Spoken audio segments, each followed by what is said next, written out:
Às vezes eu vejo conversas no metrô que me fazem muito sentido, eu gosto de anotar e dar vida para isso.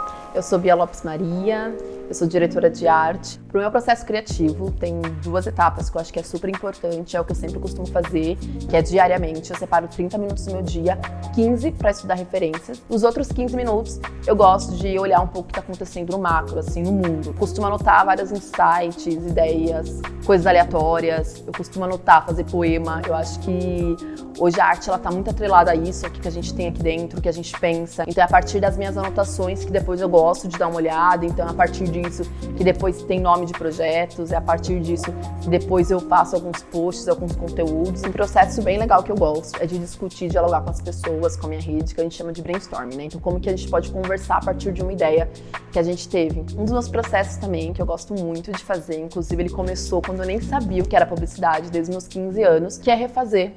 Refazer algum post, refazer alguma campanha, refazer algum logo. Eu acho muito legal a forma que a gente enxerga e dá possibilidades para outras coisas. Então, não é que uma campanha é feia que eu vou refazer, mas eu posso encontrar e enxergar outras possibilidades. Direção de arte, assim, o nosso dia a dia, na verdade, é ler briefings. Então, tudo que eu recebo, eu vejo como que eu posso trazer como solução criativa dentro daquilo. Então, diariamente, a gente pega esse briefing estudado, essa pesquisa de planejamento que traz pra gente, e a gente desce para um KV.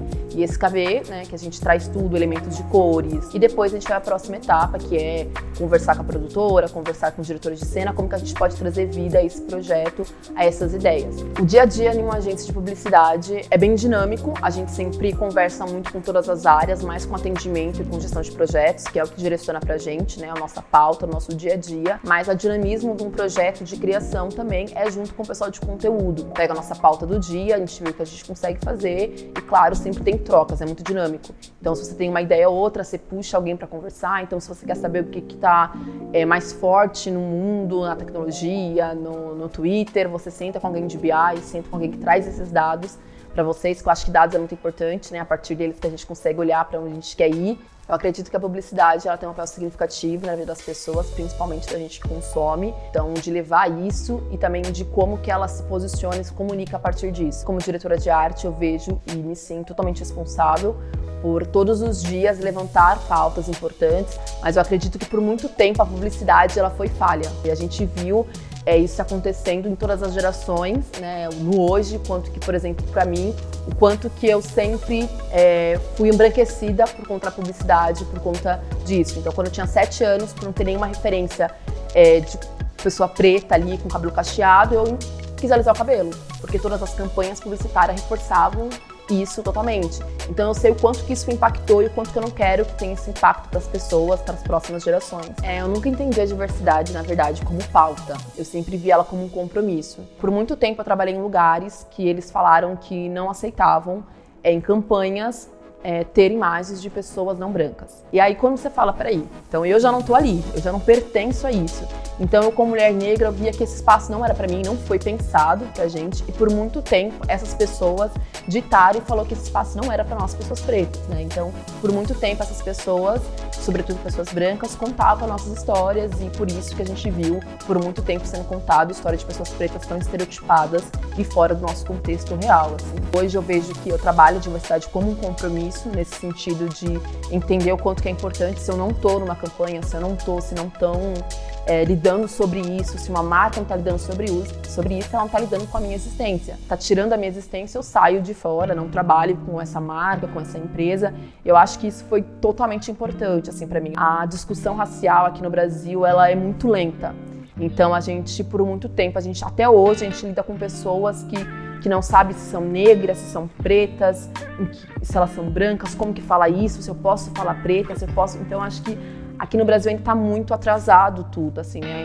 Uma vez que o Brasil ele não se coloca que ele é racista, que as pessoas são racistas, então essa discussão ela é muito lenta. Quando alguém fala pra mim, eu estou aprendendo sobre questões raciais, vamos com calma. E eu falo assim, eu vejo hoje pessoas falando de metaverso, de coisas que estão lá no futuro que nem são criadas, pensando e discutindo isso. Então é assim, nosso dever, a gente tá sabendo de coisas que são muito, muito, muito atrasadas, ainda mais se a gente trabalha com publicidade. É muito importante que essas causas, esses temas sejam estudados como compromisso, não como pautas, né? Não como vamos falar de diversidade, né, sobre a LGBTQIA+, nessas datas, vamos falar sobre consciência racial, quando não, a gente tem que falar como compromisso, né? Essas pessoas existem todos os dias, assim, porque muitas pessoas viam isso como militância, né, quando a gente fala, e aí eu era muito resistente ainda de falar certos assuntos, até quando eu fui pro Haiti, e aí eu fiquei um mês a trabalho lá, e quando eu tava voltando, eu olhando, né, eu com esse olhar de publicitária, de fotógrafa, fiquei olhando os outdoors, né, e eu passei de frente, assim, de entrando num supermercado, eu me deparei com um banner enorme, assim, de uma família branca.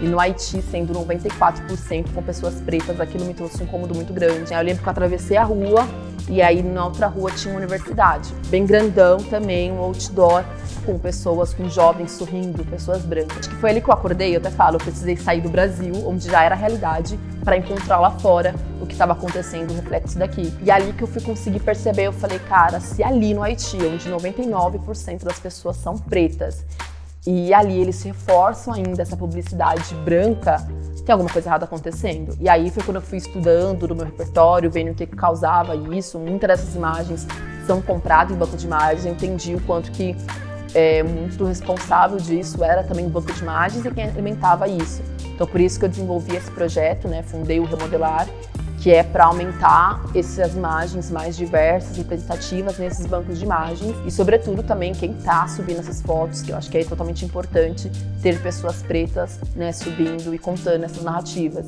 E hoje eu vejo o quanto que é importante isso, assim, sabe? O quanto que é importante hoje eu lidar com o compromisso e entender a importância disso também, não só para mim, mas para os meus, assim. Eu vejo que é um trabalho de formiguinha que você vai fazendo, mas com o tempo as pessoas vão entendendo a importância.